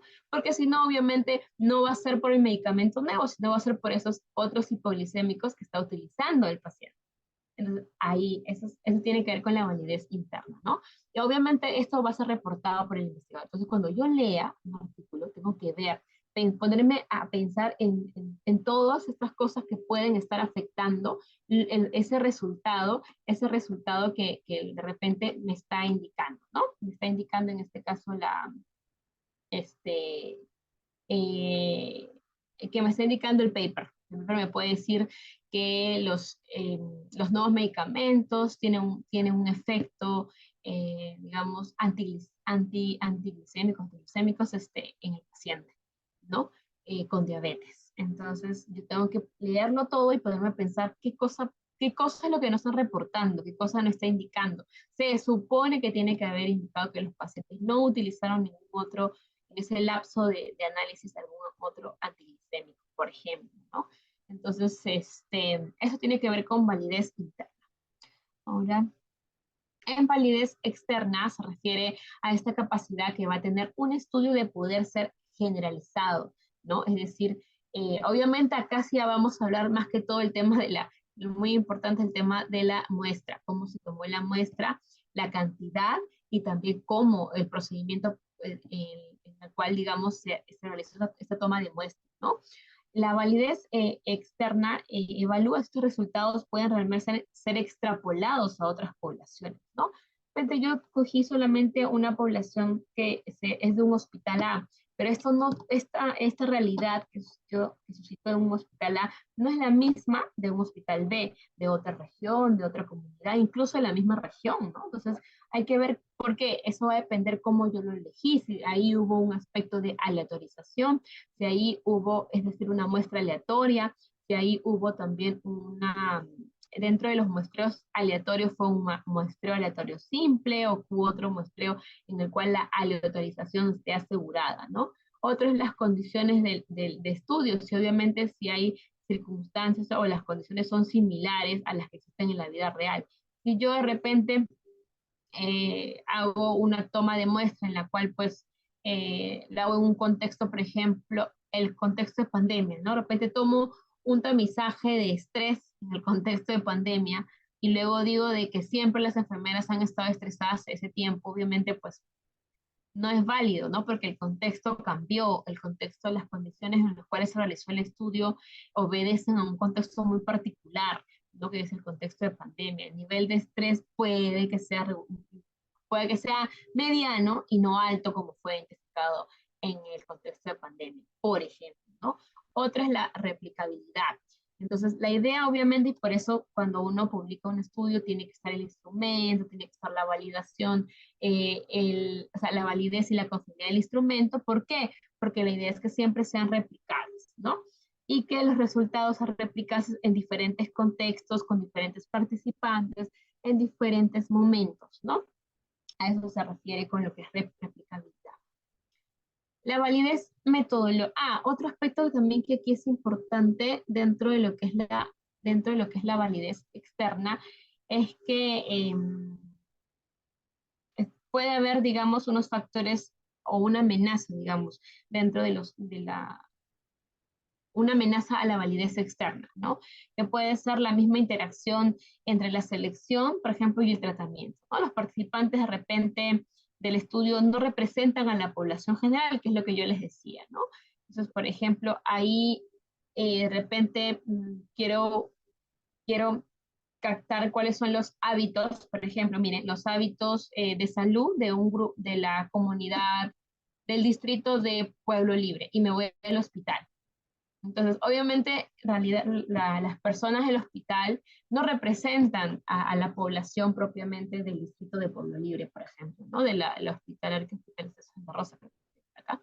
Santa Rosa no representa. ¿Por qué? Porque obviamente es más, hay un sesgo de selección porque he seleccionado a un grupo en específico que tienen, yo pensaría que son personas que obviamente sus hábitos de salud están muy menguados o han tenido por ahí fallas porque por algo se, ¿no? Entonces, para yo hablar con esta representatividad de la muestra, tendría yo que centrarme en este caso más que todo en hacer una muestra, ¿no?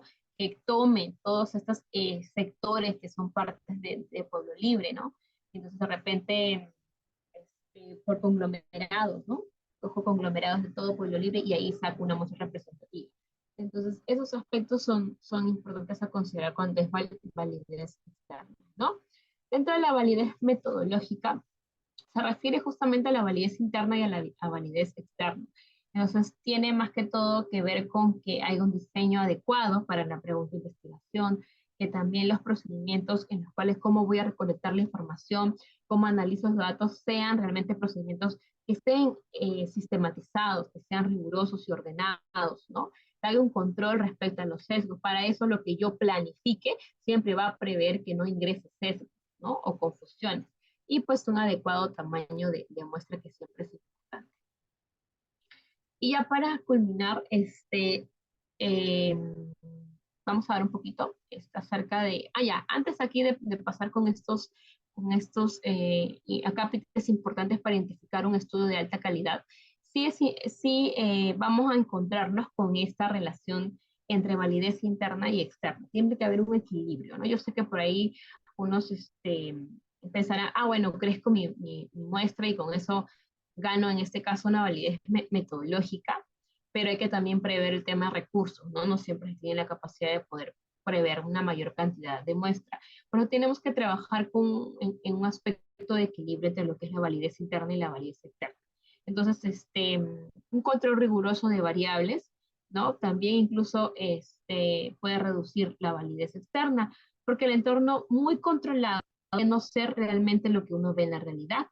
¿Sí? A veces irnos a un extremo tampoco es, no hay que tener por eso un equilibrio, ¿no? Y que ambas realmente son necesarias para el estudio, la interna como la externa, ¿no?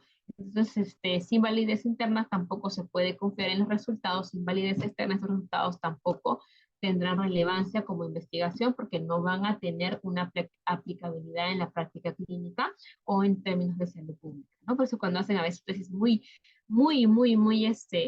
errada metodológicamente en términos estrictos, no es de utilidad para salud pública, no es de utilidad para la práctica clínica, porque la forma en que fueron controlados o que de repente cómo se hizo el procedimiento de la muestra, de sacar la muestra, no se asemeja a ninguna realidad. Entonces, o es tan precisa que solamente no la vas a sacar de ese contexto en el cual se tomó esa muestra. No te va a tener una extrapolación de datos que pueda servir de insumo para alguna investigación, para una intervención de salud pública, ¿no? A eso me refiero. Bueno, entonces, ya para culminar, lo que es en términos de la metodología GRADE, the Branding of Recommendation, Assessment, Development and Evaluations es un sistema que nos va a permitir calificar la evidencia. Ya hemos visto un poquito la semana pasada. Fue más que todo, es un enfoque bastante estructurado, transparente para evaluar la calidad científica o la calidad científica y la solidez en la cual van a presentar sobre todo algunas recomendaciones de atención médica, se traducen como guías de práctica clínica, por ejemplo, ¿no? Entonces, lo que hacía GRADE, que también nos ayuda mucho para ver de manera crítica una información, es terminar categorizándola como una evidencia de alta calidad, que tiene que ver mucho con los tipos de estudios, y también una evidencia de calidad moderada, también tiene aspectos del tipo de estudio, también tiene aspectos de la validez interna, por ejemplo, si hay sesgo, en la validez externa, también con el tema del tamaño de la muestra, o la validez metodológica, ¿no? Tiene que ver también con la evidencia por ejemplo, de baja calidad, también está involucrando ahí lo que es la validez interna en el cual se van a ver o debería presentarse el investigador, presentar las limitaciones correspondientes, ¿no? En la evidencia de calidad muy baja que tiene que ver con tipos de estudios también, como en todos. Sobre todo creo que el tipo de estudios es donde más está y la validez externa, que es la extrapolación de los datos, ¿no? Entonces, eso también es importante entender un poquito de la parte de GRADE que tiene una evaluación de la calidad de evidencia en el cual nos permite tener en estos 4 rangos que más o menos, si ustedes se percatan, ha tenido en consideración el tipo de estudio, ha tenido en consideración la validez interna, ha tenido en consideración la validez externa, la validez finalmente metodológica, ¿no? Y la aplicabilidad propiamente de estos estudios en el contexto, digamos, real, no tan manipulado y tampoco un contexto muy acotado, ¿no? Entonces, eso es lo que ha tenido un poquito lo que es la metodología GRADE. También reconoce, digamos, que hay factores que van a afectar propiamente la calidad de la evidencia, ¿no? Entonces, eh, otra herramienta que nos va a servir bastante para lo que es el análisis crítico es algunas checklists, que en este caso es el de Prisma, por ejemplo, ¿no? Que es para lo que es revisiones sistemáticas, y el CAS, que tiene una lista de chequeo para diferentes tipos de estudios, ¿no? Vamos a poder evidenciarlo. Lo puse acá. Ya, por ejemplo, acá está el del CAS. Vamos a colocarlo aquí abajito. Voy a colocarlo también aquí en el chat. ¿Sí? Listo. Acá tenemos el de CAS, acá tenemos acá tengo el del Prisma, ¿no?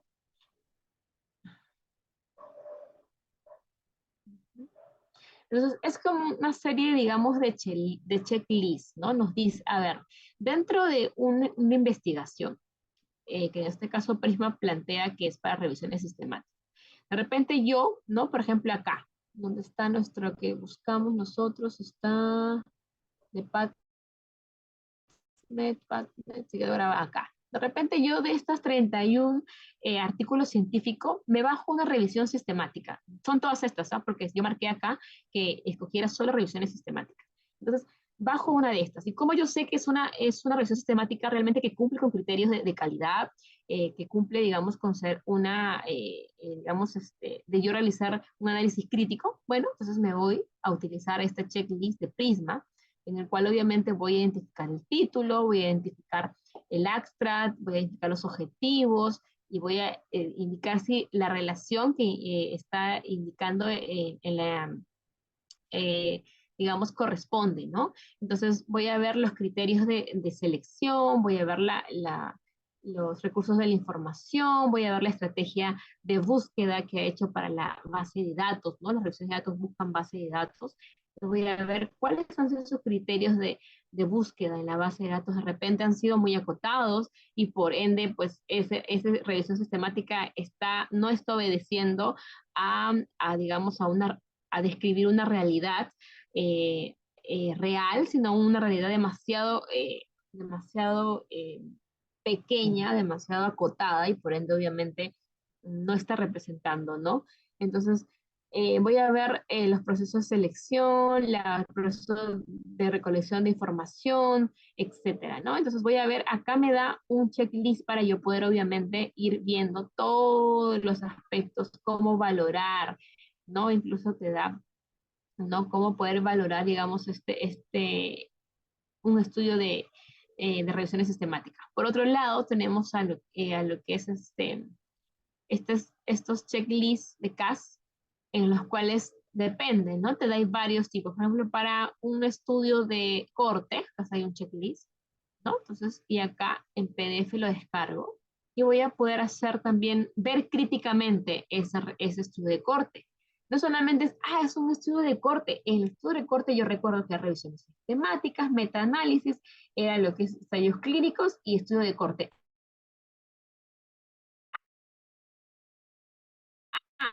Está muy bien en términos de causalidad, los estudios top, esos son buenos. No siempre es así.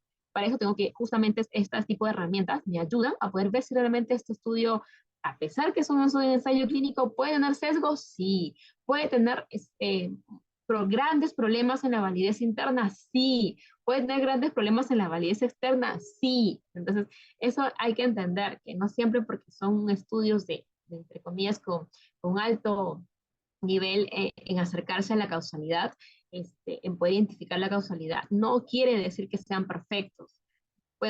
Hay estudios publicados en excelentes revistas que cuando uno analiza la validez interna o externa de estos, pues realmente se percata que por más que sean publicados, por más que estos estudios tengan resultados que no deberían ser dado las limitaciones en la validez interna o externa que presentan, ya serán publicados así. Entonces, para eso sirve justamente esta lista de chequeo, ¿no? Por ejemplo, esta lista de chequeo de un estudio de corte, que ya son tipo lo que tengo que ir cotejando, ¿no? Entonces, nos dice, por ejemplo, sí, a ver, vamos a ver dónde están, ya, la manera en la cual fueron reclutados las personas en el estudio de corte es aceptable, ¿no? Y nos vamos acá a mirar si es representativo de una población definida, si había un caso especial sobre la cohorte, etcétera, ¿no? Entonces hay varias cositas que uno va haciendo checklist y se va percatando. Entonces, de repente, algunas yo voy a colocar sí, miren, algunas voy a decir que no lo menciona. Y recuerden que los estudios, o sea, todo lo publicado debería mencionar lo que es tanto a favor como en contra. Eso es lo más ético en un estudio de investigación, que yo diga, claro, mi estudio de investigación, o mi estudio de corte, como estudio de investigación, tuvo esta metodología en el proceso, pues también tuvo estas limitaciones. Y todo debe ser transparentado, ¿no? En la opción yo marco sí, no lo menciona. El no lo menciona también es como que, ¿no? Nos da esta duda, es muy dubitativo realmente y pues ya no nos va a asegurar el criterio tampoco que sí, ¿no? Entonces, no tenemos esta facultad de poder tener incluso el paper, que es muy práctico para poder hacer comentarios, ¿no? Entonces está todo editable, ¿no? Eso es lo bonito de todos estos checklists que nos da, ya lo había contado, casi, ¿no? Entonces, poder ir marcando y finalmente imprimirlo y tener un reporte, ¿no? De realmente si estos estudios cumplen en términos de validez interna, validez externa, para poder calificarlos. ¿Para qué me va a servir yo llenar todo esto y de repente encuentro problemas en la validez interna para categorizarlo? Porque yo no podría colocarle una evidencia de alta calidad si a pesar de ser un ensayo clínico, tiene altos riesgos de sesgo, no bajos, sino riesgos altos, y por lo tanto voy a ir bajándole, voy a ir penalizándolo. digamos, esa problemática en su validez interna, y ya no le voy a poder dar un puntaje para la evidencia de alta calidad, sino lo voy a ir bajando. Entonces, para eso me sirve, digamos, tener estos tipos de referencias, ¿no? Que en este caso son estos dos de CAS y Prisma, ¿no? Entonces, ya, listo. ¿Sí? Hasta ahí consultas, preguntas, ya vamos terminando. Entonces, bueno, como reflexiones ya finales, más representativas de lo que hemos visto el día de hoy, es entender que una evaluación crítica es muy importante, porque nos permite caer en esos mismos sesgos que a veces el investigador no reporta, ¿no? Y de esa manera nos aseguramos que realmente las conclusiones que nosotros guían nuestra toma de decisiones, las conclusiones están dentro de un paper, están dentro de un artículo, pero con un análisis crítico, yo aseguro que estas conclusiones realmente, digamos, se basan en hechos, que están acordes a nuestra población. Yo no podría tomar una realidad de un país, de otro continente, así, a cabalidad, porque es otro contexto social, ¿no? Otro aspecto es que tampoco las conclusiones sean interpretaciones muy personales o muy ambiguas o sin sustento, digamos, sin sustento y que yo las tome tal cual de las conclusiones de un paper, ¿no? Tengo que saber entender cuándo es una buena conclusión en la cual esté enajenada justamente de interpretaciones personales o, es decir, incorrectas, ¿no? Entonces, y lo más importante a veces que nosotros confundimos es que cuando encontramos un estudio o un paper publicado, creemos que este paper es totalmente perfecto, ¿no? Muchas veces confunde incluso lo que es correlación con causalidad, ¿no? Hay estudios que van a ver causalidad, estudios que se van a ceñir solo a correlación. Entonces, no todos van a ser perfectos para ver causalidad. Depende mucho que tengan la capacidad de observar cuando se introduce un factor y poder seguirlo. Todo lo que son, digamos, de seguimiento, estudios de seguimiento, estos estudios sí nos van a permitir ver causalidad. Los que no, los que son simplemente, mejor dicho, transversales, estos no van a permitir ver causalidad. Por ejemplo, los estudios observacionales, los estudios como nuestra tesis, por ejemplo, jamás podríamos sacar, digamos, causalidad con ese tipo de estudios, ¿no? Tienen que ser estudios de seguimiento, tienen que ser estudios prospectivos que sigan en el tiempo o retrospectivos que sigan en el tiempo hacia atrás también, ¿no? Finalmente, entender, concluir que pues la gestión de salud pública, solamente el claro ejemplo de estipular la edad eh, de tomografía en las mujeres, perdón, de mamografía para la prevención de cáncer, ¿no? Solamente miren la importancia de poder estipular correctamente la edad en términos de la prevención de cáncer va a ser crucial, porque si yo le coloco 5 años menos, 10 años menos, hasta un año menos, ya estoy dejando esa brecha de 1, 5, 10 años menos a un grupo de personas que se traducen en miles o millones de personas que van a dejar de recibir una mamografía que estaría contemplada, en este caso, en un tamizaje, ¿qué cosa? En un tamizaje oportuno, ¿no? En un tamizaje realmente que puede identificar el cáncer en un estadio temprano y por ende tener un mejor pronóstico para un paciente o para una persona. Entonces, uno, por ejemplo, de los intervenciones más importantes en salud pública definitivamente es la vacunación, ¿no? Nos ha demostrado que es una de las más exitosas, más memorables intervenciones en salud pública que nos ha ayudado a erradicar enfermedades. Antes había muchas discapacidades, muertes de niños, ¿no? Por todo ese grupo de enfermedades inmunoprevenibles, hoy inmunoprevenibles, ¿no?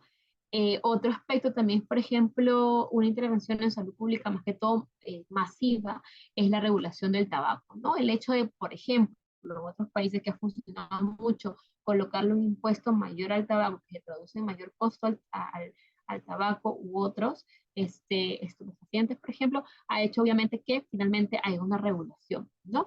Entonces, obviamente, ¿cómo decidieron eso los salubristas en que funciona más una intervención en salud pública masiva, le llamamos, no individual? En salud pública existen tipos de intervenciones masivas o individuales. Por ejemplo, para lo que es tabaco, funciona más el tema de una intervención masiva y no tanto individual, porque la individual, obviamente, esto de hacer campañas en grupos pequeños o dar charlas de estilos de vida y decir dejen el tabaco, etcétera, como que según salud pública, los estudios indican que no tiene un gran impacto, no comparado con una intervención de salud pública masiva, en el cual obviamente se va para toda la población. Entonces, por ahí hay diferencias. No quiere decir que otro no funcione, sino que comparando los dos, funciona mejor una intervención de salud pública masiva. Para otro tipo de problemática de salud pública, funciona quizás individual. Por ejemplo, definitivamente para un niño, ¿no? Para lo que es el acompañamiento o seguimiento de un niño menor de 1 año, menor de 5 años, que es lo que hacemos en enfermería, por ejemplo, funciona muy bien las visitas domiciliarias, que es una intervención individual porque obviamente es más personalizada, porque, digamos, aporta, en este caso, a la relación, en este caso, que debe tener el proveedor con, en este caso, con la familia, ¿no? Con la familia, ni siquiera es con el niño, con la familia, pues mamá, el niño y todos los miembros, ¿no? Entonces, aporta al proveedor, me refiero, o sea, cualquier personal de salud, somos proveedores de salud, ¿no? Brindamos salud.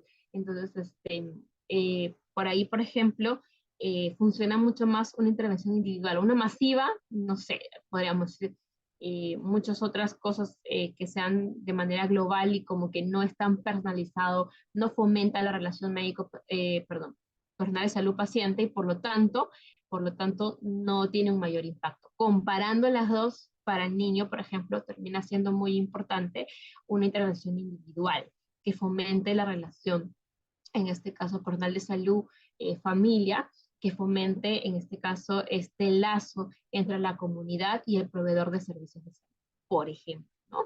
Entonces, ahí nos percatamos que importante es que justo este tipo de decisiones que si bien MINSA, obviamente para ser colocada en una resolución ministerial y publicar directivas y publicar normas técnicas, se basa en esto. ¿Por qué tanta cantidad de visitas domiciliarias? ¿Por qué tanta cantidad de controles? Porque obviamente se basa en evidencia.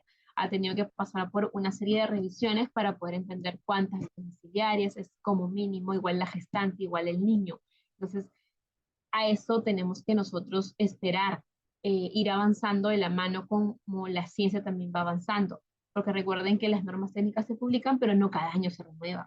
Por lo tanto, definitivamente tiene que haber algo diferente en esas normas que obviamente todavía no está actualizada. Y nosotros somos quienes tenemos la obligación de poder conocer las bases de datos correctas, la forma en que se busca y poder identificar críticamente, analizar críticamente y evaluar la información si de repente corresponde hacer algún cambio en mi intervención, digamos, en pro obviamente de la población en específico, ¿sí? Es sumamente importante lo que hemos tocado el día de hoy, válido para cualquier profesional de la salud que realmente quiera trabajar como la enfermería basada en evidencia, como la medicina basada en evidencia, ¿no? Un sustento científico debido en términos de ir a la par con el avance de las tecnologías sanitarias en las cuales está inmerso nuestros usuarios o nuestros pacientes, ¿no? Finalmente, ¿alguna consulta, alguna pregunta o algún comentario también de qué les ha parecido? Es válido también, ¿sí? Consultas, preguntas, ¿todo claro? Nos toca asumir que si de repente si no hay preguntas, todo quedó claro, ¿sí? Todo claro, preguntas, consultas, de repente comentarios, también es válido. Ya nos estamos despidiendo, ¿sí?